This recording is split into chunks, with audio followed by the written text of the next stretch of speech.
All right, guys, welcome back to my channel. I am No Common Man. Just so you know, the reason I came up with that title, it was something else, and I felt like it was trying to be controversial. And I felt like the way I was trying to justify the title, the name, um, it was just too awkward. So I shifted it. We are No Common Man now. This is from Primo Levi. He was a survivor of World War II and the gulags. Um, so let me read the quote. Monsters exist, but they are too few in number to be truly dangerous. More dangerous are the common men, the functionaries ready to believe and to act without asking questions. Yet again, I'm on my table that is still rickety. I will upgrade that. But that was a quote from Primo Levi. When I saw that quote, when I heard it read out loud, man, it rings so true, and especially today. What a man to go through that and then come out. I mean, that's utter truth right here. And there are too many people who are too common. They don't ask questions. They don't dig in. They don't dig for truth, and they don't want truth. They want their little picture of how they want the world to be and to be perceived in their own little special way. But it doesn't mean it's true. It's just a false picture that they want to believe in, they try to believe in, they try to force it into reality, but it will never be. Unfortunately, these are common people with common ideas. They don't think for themselves. They don't try to rationally go through concepts. Conspiracy theories are too foreign for them, and and it's a joke to them. If they ever looked into a conspiracy theory, who knows? Maybe they would change their mind. Maybe they didn't understand why people thought some conspiracy theories could be true. Maybe there's hints of truth in there, and they would never accept it. But these are people unwilling to examine reality and question things because they are too willing to go along with the mainstream because they are stuck in the matrix and they love the way their gruel tastes, and they will forever be sucking on the teat of the matrix. All right, that out of the way, that is my introduction to this episode. What I am currently looking at, I had this sent to me recently, and I think it came out today. It's the Joe Rogan episode with Peter McCullough, 1747, episode 1747 with Joe Rogan. Now, it's no lie, I am a Republican. I don't say that because that's all I ever wanted to be or want to be. I wasn't even Christian up until several years ago, and I was definitely Democrat back then. But Republicans, even now looking at it, I don't agree with a lot of them, their philosophies of getting ways of getting things done. I think a lot of them are too chicken shit to have a spine and stand up and do the right things. I don't fully agree with everything that they agree with. It's just the closest party to the values that I hold.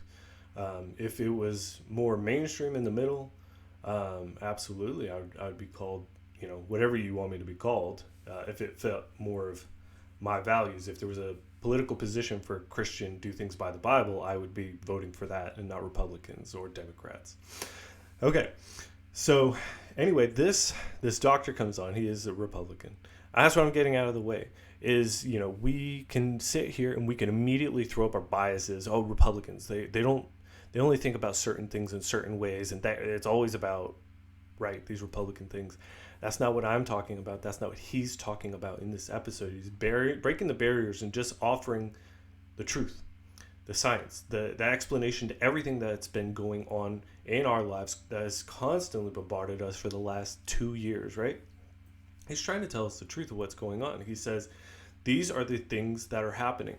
Now, most of us don't have a clue what's going on because we're way down the totem pole, way down the pyramid of information of how to even be able to perceive the information that's up top. We can't, because that's systems and governments and powers and things that are beyond any of our understanding. And then there's many levels in between us at the bottom who are, just trying to get by daily lives, and people at the top who are trying to control every which way and means about it all. this man is coming on there and he's just telling us how it is, what it is, how things were laid out, and how they fell in order. Now, if you don't like the design of the dominoes laid out on the field as it falls down, that's too bad. It's unfortunate, right? But if we look at the dominoes, how they were set up, why they were put in place, why they were toppled over in the first place, and we followed that to the beginning, then we'd be getting down to some real hard truths, which seems to be something we're lacking in America nowadays lately. That being said, the doctors laying it out there. Joe Rogan, I think he's, I'm not his biggest fan. I like him. I don't like him. I think he's a man who's on the edge of truth, but he'll never grasp it. That's a whole different story. I like the guy. At the end of the day, I do like the guy. And he's willing to go into truth. He's willing to question things. And he's, from the past, he's done that. He's got some roadblocks along the way, but recently he's been coming around and he's been questioning these things. He's been asking these things, which is great because there's no middleman between the two people, the two sides that are diametrically opposed in this nation currently, that, nobody can have a gentle conversation about these things on a mainstream platform because it's Fox or it's CNN. It's two battling heads and no one ever meets in the middle. And they're diametrically opposed. But Joe is just a common man. He's a common Joe who can just meet in the middle and try and sort through the truth. That's what people love about him. That's why people like him. That's why people are interested in him. I wish he did seek into the truth more often, but he's coming around. I think he's really turning things around for himself right now. But yet again, I keep getting sidetracked. I'm just so excited about this episode. There's something that major pops up to me immediately because the doctor talks about the deaths that could have been prevented. Why weren't things done to keep people from getting sick other than, getting the vaccine? If they were already sick, what can we do for them? Instead, all we do is focus 100% on vaccine. How are we going to stop people from getting sick in future terms? But what about the people that are sick now? What are people, who are coming in today who didn't have the option of the vaccine at the time, or they didn't have access to one. They didn't have time to get there for their appointment yet, and they caught COVID, and now they're in the hospital, and now they're sick. What about these people? What about these Joes? They're just trying to survive, right? They weren't looking for solutions for these people. It was too late. You're one of the numbers. You're one of the people that we get to put on a billboard or on a poster, on a ticker, on CNN, so that every day you can be a little bit more afraid of what's coming to get you. The boogeyman, he's forever at your door, and he's forever going to haunt you, and he's going to forever, if you let your guard down for a second, you're screwed, right? It's the forever boogeyman that gets you afraid enough to give away your freedom and your power. It's ridiculous. Anyway, this man, he talks about how that's how it went, and how that series of dominoes was set up so that it would fall that specific way where everyone in a mass delusion went along with the mainstream. Unfortunately, that's what's happened. There's a lot of common people out there. And more than ever, this episode matches that quote. There's too many common people out there who just do not think for themselves. They'll think whatever the mainstream has asked them to think of themselves. And they'll never retreat on that. They'll never, question it. Unfortunately, because at this point, when you've been this far along into the delusion, you're along on the roller coaster long enough, far enough, that you cannot go back to the beginning. You cannot retreat. You cannot retract because you've made too many sacrifices mentally to get to the point where you're at, where you're accepting of the things that you have to have accepted along the way. In other words, thousands of people have died because nobody wanted to pass along any other medications other than a vaccine. No one wanted to test any of those things. I've heard stories of hospitals, people on their deathbed who are asking, like, I've got no other options. I'm dying of COVID, and let me just try something else. Let me try any of those things. And the hospital's still saying no. And it's like, well, this person's already going to die. Let them give it a shot. I mean, come on. That's only rational and only reasonable. But yet again, this side that has blown this out of proportion, has used it to gain every ounce of momentum that they have in this country to put in a president who's done very little to any good for anybody, flat out. People have gotten free paychecks and people have gotten some delayed payments on college student loans. No, it's all pennies in the bucket for them.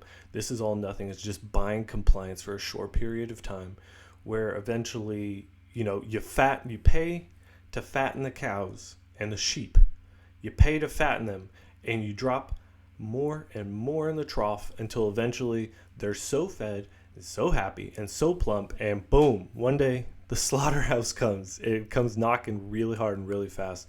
That's where all these programs unfortunately end. That's where it's all on one side, guys. I'm sorry. And if you're on that side and you don't agree with me, just how much do you now question differently than you did 2 years ago when everyone was full steam Joe Biden? How much truth has come out? How much have things changed viewing him personally as a president, as a person who stands in front of a teleprompter and cameras and tries to communicate with the world? How do you see him?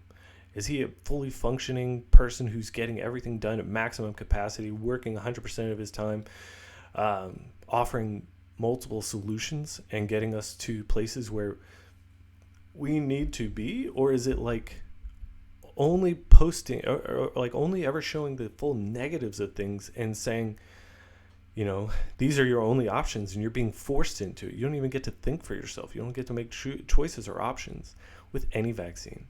I'm not an expert. I'm not a medical doctor, right? But with any vaccine, there's a risk. There's a risk group. There's a risk factor. Whether it's a small percentage, a tiny percentage, or a massive percentage, we don't know. Sometimes but we do know there's a percentage of people who shouldn't get A, B, or C vaccines because genetically they do not mesh with this vaccine, or maybe something else that's a part of it, of the concoction of chemicals in it that causes it to be functional in the human body. Maybe there's something along the way. Maybe it's not the vaccine itself. Maybe it's not this certain particle or that particle, but it's something within it. And there's a percentage of people who should not be doing those things. Right now, we don't get that choice. You don't get, even if you're that percentage of those people, you won't find out until it happens to you. You won't find out until, the consequences strike. We won't find out, and we do hear about it. We hear little bits about it. Sometimes some news stations leak it out. Sometimes doctors get on radio stations, podcasts, and have conversations with people and telling of it. Unfortunately, it's not mainstream, and it's not being posted everywhere. So the common people just can't see the truth because they're not looking in the right avenues of truth. They're not willing to look everywhere for truth. They're looking in a specific direction for truth. They are blind to anything else, and they could not accept the truth if it was placed in front of them because they've already compromised their life compromise their life and their soul. And I'll get into that in a different episode, talking about the soul.